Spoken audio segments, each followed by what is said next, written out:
नमस्कार दोस्तों। आज की कहानी में हम जानेंगे कि हमारे घर में एक हाउसवाइफ की क्या अहमियत होती है। माँ, बेटे और बहू तीनों ही खाने के टेबल पर बैठकर खाना खा रहे थे। खाते समय लड़का अपनी पत्नी को बोला, सीमा, तुमने आज फिर दाल चावल बनाया। खाना बनाने में तो आलस मत किया करो तुम। बस हाउसवाइफ ही तो हो। तुम घर पर ही रहती हो। तुम्हें रसोई घर में कुछ अलग अलग खाना बनाना अच्छा नहीं लगता क्या? क्यों रोज एक ही तरह का खाना बनाती? सीमा बोली, मैं बनाने वाली थी। मैं आज सूजी का खीर बनाने वाली थी, पर रसोई में सूजी खत्म हो गई। मैंने कल ही ऑर्डर किया था, पर अभी तक आया नहीं। कोई बात नहीं, मैं कल बनाऊंगी। रसोई घर में कुकर की सीटी बजती है और खाने के समय सीमा रसोई घर पे जाती है। रसोई घर से वापस आते वक्त डाइनिंग टेबल पर बैठकर सीमा बोली कि मैं कुकर में आलू डाले हैं, शाम को आलू के बड़े बनाने वाली हूँ। यह सुनकर उसके सास को भी बहुत खुशी हुई। गोपाल बोला, अच्छा है, तुम दोनों का अपनी पसंद की चीज बनाने में और खाने में बहुत मजा आता है। ऐसे में दरवाजे की बेल बजी। सीमा वापस खाने के टेबल पर से उठी और दरवाजा खोला। डिलीवरी बॉय सूजी लेकर खड़ा था। पार्सल लेकर सीमा वापस खाने के टेबल पे खाने के लिए बैठी। तभी माँ बेटे से बोली कि तूने अगर दरवाजा खोला होता तो फिर क्या होता? बेचारी खाना भी अच्छे से नहीं खा सकती। तो बेटा बोला, सॉरी, मैं उठ नहीं सकता, मुझे ऑफिस जाने के लिए देर हो रही है। फिर रूम में चला जाता है और सीमा को आवाज देता है, मेरी फाइल नहीं मिल रही है, तुम ढूंढ कर दो सीमा। फिर एक बार खाने की टेबल से उठने वाली थी और उसके तरफ जाने वाली थी, तभी सास ने उसे रोका। छोटा बच्चा नहीं है वो, खाओ तुम खाना। थोड़ी देर बाद रूम से गोपाल की आवाज आई, फाइल मिल गई। सास और बहू दोनों ही खाने के टेबल पर एक दूसरे की तरफ देखकर हंसने लगी। गोपाल ऑफिस जाने के लिए निकल गया। सीमा ने सारा काम खत्म किया। रात को आलू वड़ा खिचड़ी बनाई। खाना देखकर गोपाल और सास खुश हो जाते हैं। सीमा सब काम निपटा कर सो जाती है। दूसरे दिन सुबह गोपाल उसके बेडरूम में फाइल ढूंढ रहा होता है और फाइल ढूंढने की वजह से बेडरूम पूरा अस्त व्यस्त कर दिया। गोपाल अकेले में बड़बड़ा रहा होता है, इस घर में कभी कोई चीज समय पर नहीं मिलती। इन औरतों को कोई काम नहीं होता, इसलिए दिन भर इधर का सामान उधर करती रहती है। उसकी आवाज से सीमा वापस उसके रूम में आती और रूम की बुरी हालत देखकर उसे गोपाल पर गुस्सा आता है। वह गोपाल को पूछती है, आप क्या कर रहे हो? तभी गोपाल बोलता है, मैंने तुम्हें पिछले दिन दी हुई फाइल वो कहाँ पर है? सीमा तुरंत फाइल बाहर निकालती है और वह गोपाल को दे देती है। सीमा गोपाल को कहती है, इतना सारा सामान बिखेरने से पहले एक बार पूछा तो होता। कितना सामान बिखरा पड़ा है, मैं क्या दिन भर यही काम करती रहूं क्या? उल्टा गोपाल सीमा पर चिल्ला देता है। बोलता है कि क्या काम रहता है तुम्हें दिन भर?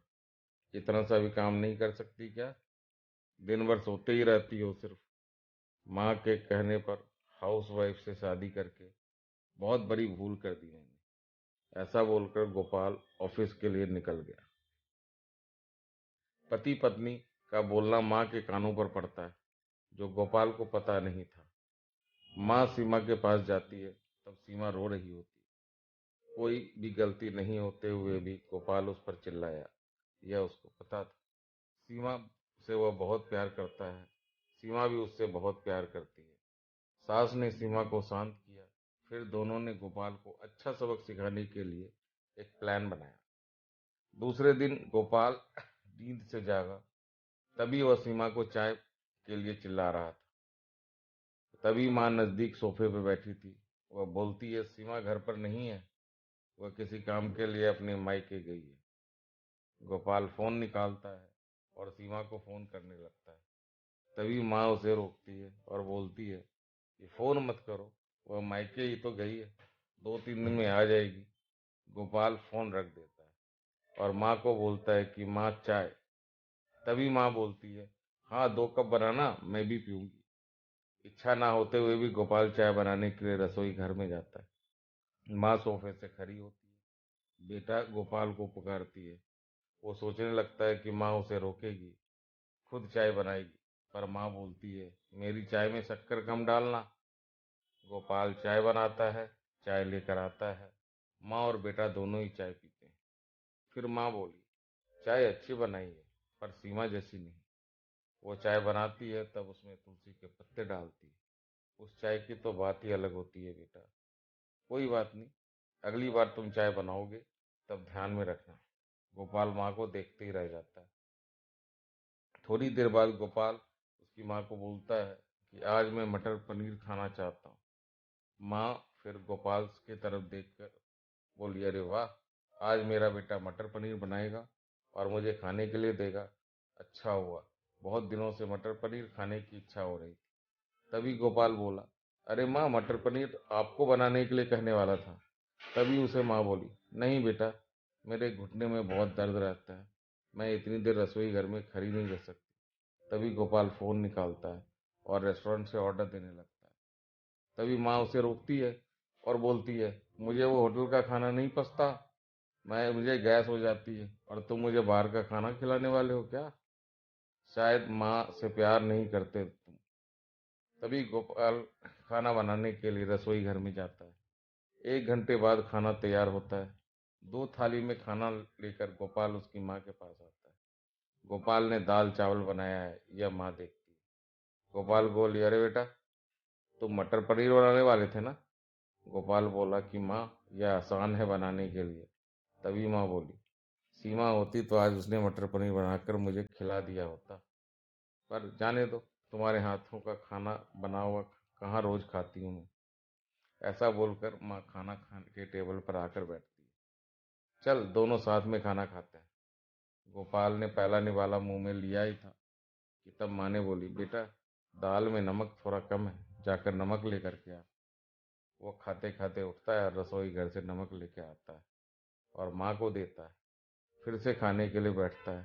तभी बीच में माँ खांसने लगती है और गोपाल को बोलती है, अरे बेटा, निवाला गले में अटक गया, थोड़ा पानी लाना। गोपाल फिर खाते खाते उठा और पानी लाने गया। फिर वह माँ को पानी दे देता है। इस सब में गोपाल के चेहरे पर गुस्सा स्पष्ट रूप से दिख रहा था। गोपाल को अब समझ में आ रहा था कि वह सीमा के साथ जिस तरह का बर्ताव कर रहा था उसे कितना बुरा लगता होगा। वो यह सब खुशी से करती थी, उसके चेहरे पे कभी शिकन नहीं दिखी। वह सोचते सोचते खाना खा रहा था। पर माँ यहाँ तक नहीं मानी। खाना खत्म होने के बाद माँ ने गोपाल को बर्तन धोने के लिए कहा और माँ उसके कमरे में आराम करने के लिए चली जाती। माँ उसे परेशान करने का कोई मौका नहीं छोड़ती। वह गोपाल को बुलाकर चादर ओढ़ाने के लिए कहती है। उसके बाद गोपाल रूम से बाहर निकल जाता है तो माँ उसे रोकती है और एसी का टेम्परेचर कम करने को कहती है। अब इन सभी कामों की वजह से वह चिड़चिड़ करने लगता है, लेकिन कुछ बोल भी नहीं पाता। दूसरे दिन वह सुबह जल्दी उठ जाता है, उसे ऑफिस के जाना होता है, इसलिए वह जल्दी जल्दी सब्जी काटता है। पर उसका ध्यान सब्जी की तरफ नहीं होता, वह सीमा का विचार कर रहा होता है। वह सोच रहा होता है कि हाउस वाइफ का काम आसान होता है, ऐसा मुझे लगता था, पर सच में वैसा नहीं है।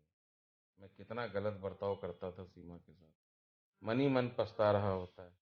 तभी सब्जी काटते समय उसकी उंगली कट जाती है। वह उठकर बेसिन उंगली में धोने ही के लिए जाता है। ऐसे सीमा उसके पास आती है और हाथ में पट्टी बांधने लगती है। मतलब सीमा अपनी मायके गई ही नहीं थी, गोपाल से छुपकर उसके घर में ही थी। यह तो सास और बहू के प्लान का एक हिस्सा था। गोपाल सीमा को देखकर खुश हो जाता है और वह उससे माफी मांगता है। वह सीमा को बोलता है कि घर का काम करना बहुत आसान होता है, तुम घर पर रहती हो, तुम्हें क्या काम रहता है, ऐसा मैं हमेशा बोलता था, पर एक ही दिन में मुझे सब समझ में आ गया। मैं तुम्हें ऐसा कभी नहीं बोलूंगा और इसके आगे हम एक साथ घर के काम करेंगे। अगर घर हमारे दोनों का है तो घर के काम भी हम दोनों ही करेंगे। दोनों का बोलना माँ बाहर से सुन रही थी और वह दोनों के लिए बहुत खुश थी। दोस्तों, इससे हमें यह सीख मिलती है कि हमारे घर में एक हाउस वाइफ की अहमियत बहुत ज़्यादा है। हमें चाहिए कि हम अपने घर के हाउस वाइफ, चाहे वो हमारी माँ हो, बहन हो, भाभी हो, बीवी हो, सब किसी हर किसी की इज्जत करनी चाहिए। दोस्तों, अगर कहानी पसंद आए तो वीडियो को लाइक ज़रूर करें।